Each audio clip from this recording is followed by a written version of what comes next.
Hello everybody, it's a Sunday evening after a really manic weekend. Friday we had the Junior Lawyers Division annual dinner, which you'll know that I've just become chair of if you watched my video a few weeks ago. So there was a really stressful week, but it all came together really well on the night and we all had a really good time. Saturday I then had the Birmingham Awards. Very sadly I did not win my award, but it was still a really fun night. But I couldn't stay all night because I also had my sister's 40th going on down in London, so it was a middle of the night trek in a ball gown all the way from Birmingham to just this side of London, but I managed to get there in the nick of time. But safe to say I'm feeling super shattered today, and I've got loads of stuff going on next week, including my first LAB event, which is speed networking on Tuesday, which was a sellout almost instantly on social media. So thanks so much for your support and everybody who signed up. I'll definitely be doing some more events in the new year given the success of that one, so keep your eyes peeled on my socials if you don't already. But none of those things are what I'm actually wanting to talk to you about today. What I want to talk to you about is when I met Samantha Hope last week. Samantha Hope is graduate recruitment manager at Shoosmiths, and I think Shoosmiths is one of the best graduate recruitment campaigns of any firm, particularly the Facebook Lives that they do every few weeks. And Samantha Hope interviews someone influential within the profession. So they had Rosie Watterson on a few weeks ago. Rosie, I've spoken to you about before, has a really cool blog called Apply, Shine, Win, which is really similar to what I do on LAB actually, but it's just written and it's a lot funnier.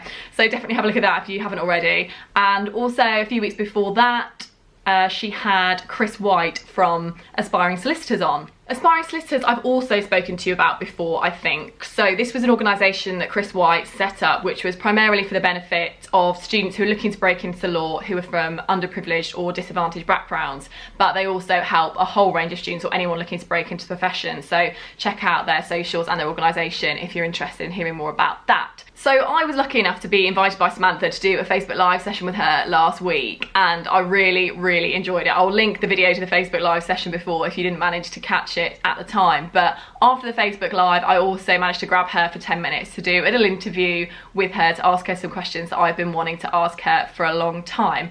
And I'm going to post that video right now. So I hope you guys enjoy it. I'm shattered and I'm going to get into bed, and I will catch up with you next week. Enjoy the video. Bye guys. Here I am with Samantha Hope. I finally meet in person, having had lots of correspondence over social media. So we've just filmed for Shoosmiths Facebook Live actually, which I will put a link to on my socials. But whilst I've got Samantha here, I just wanted to ask a couple of questions, hopefully for your benefit. So I think that the legal profession has changed quite a lot in the last couple of years in terms of the rise of social media and technology.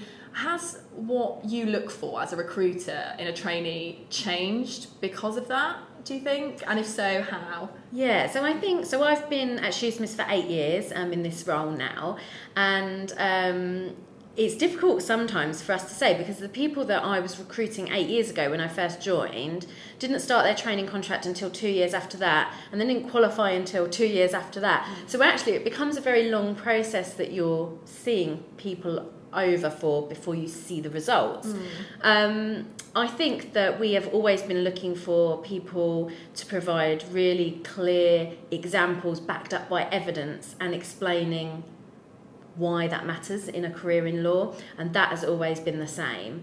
And that's still the message we deliver now. In terms of whether social media and tech is coming in and changing things, I think there's certainly more opportunity for engagement via social media for candidates to learn more about law firms, to learn more about the application process. So there's more information out there for you.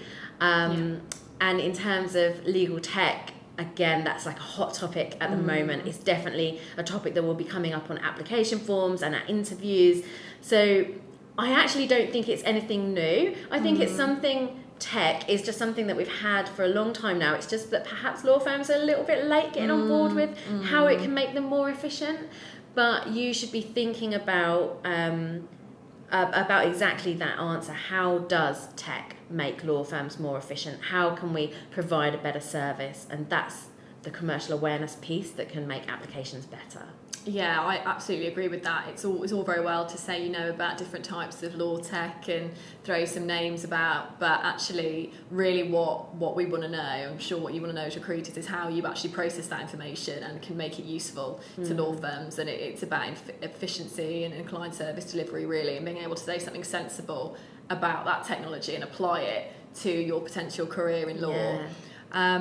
Another thing I wanted to ask you is I always go on to students about their social media profiles and how important it is to get those social media profiles right, because they can be a really useful tool, but they can also be detrimental if you get them wrong. And I just wondered if you'd ever come across a situation where you'd either seen a candidate do something on social media that had really put you off, or you were about to put someone through to the next stage, whatever that might be, whether it is an assessment day or give them a training contract, but actually you then looked at their social media profile and gone, no, I don't like that. Or vice versa, if you've seen something that's really impressed you. Has that ever happened? So that's a really good question, and I think that people are still really wary of social media, especially with everything with Facebook recently, and I think it's important that your settings are quite secure, in that you would be happy for anybody to come and look at whatever the available public bit is. So firstly, that's totally down to you to make sure you go and do those settings. Do we actively go and search for people? No, I definitely do not have the time for that. But that's not to say other people don't. So yeah, I think if you're using particular social media platforms for your career, just make sure they are appropriate. You've got an appropriate picture. There's plenty of people that we've engaged with on social media that we recognise their names coming up again and again, and it's really nice, it's really rewarding for us to know that people are making the most of the work that we're doing to be engaging and to get information out there. So people that regularly comment on Twitter or reshare our posts, we do notice those names. It's not to say that we automatically invite them onto an assessment centre, but we recognise the names when they come through to an insight evening, for example, so that's really nice. And the other way, so detrimental. So this was by accident that I came across this post, but I regularly just type Shoosmiths into Twitter just to see what people are talking about the firm, and I look at the posts that people are doing. And it was just after an assessment centre, we'd made our training contract offers, and I came across a post. A lot of people were saying like, "Yay, I've heard from Shoosmiths. I've got a training contract." So those posts were great to read. Yeah. And I came across a post that said, I've got 4 training contract offers, one from Shoosmiths, and then he'd listed 3 other firms, and but my favourite is obviously, and it was another firm. So I came across the post by accident because he used the firm name. He'd not tagged us, he just used the word.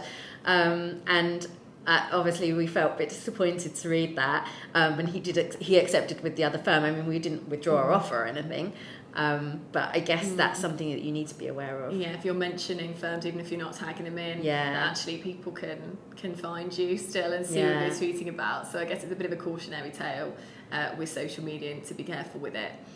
A couple of other questions. If you've got sort of a number one pet hate that you see on application forms that you just instantly say, oh, they've done that, no. Or not? I don't think I have an instant rule out on application forms, but I think my pet hate is feeling like we're giving advice but then it's not followed, and that comes round to, I think, answering competency-based questions on an application form.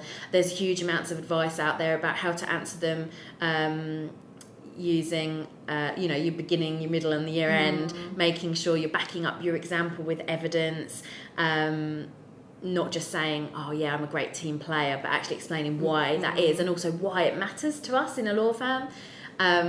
That's the most common thing that we see people falling down on, is the competency-based questions. Okay, and conversely, is there something recently, or without giving too much away, that you thought that's really great, that's really impressed me, something different or unique that you've really liked about an application form? On an application form, or in person, or something you've seen on social media that's particularly you've thought that's really good? So I was at the Manchester Law Fair earlier this week, and a candidate came up to me and she said, I really love Shoosmiths, I've watched all your videos, and I've applied for the last 2 years and I just haven't got through, and I don't know what I'm doing wrong. And I think, as will be with many firms, is that we receive over 2,000 applications, and we just can't give great feedback to every single person about their application form, and I really wish we could.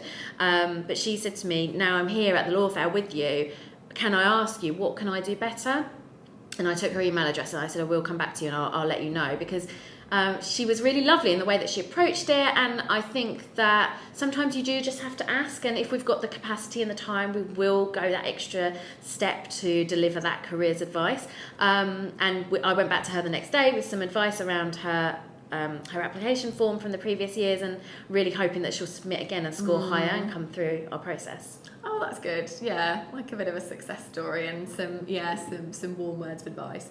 I think that was all that I wanted to ask you today. Actually, it's been really helpful, and hopefully you've got some insight now from a very experienced recruiter at a really well-respected and established law firm. So hopefully that's been helpful to you. I'll link some details of Shoosmiths and everything in the description below, as I normally do with my videos. And if you've got any comments or anything that you particularly liked about this, then please let me know. I'll link Samantha's details as well, so you can follow her on social media and ask her any questions, or get involved in some of the Facebook Lives that you've got going on that are coming up over the next few weeks. So I will see you soon and catch up with you in my next video. Thanks very much to Sam. Thank you.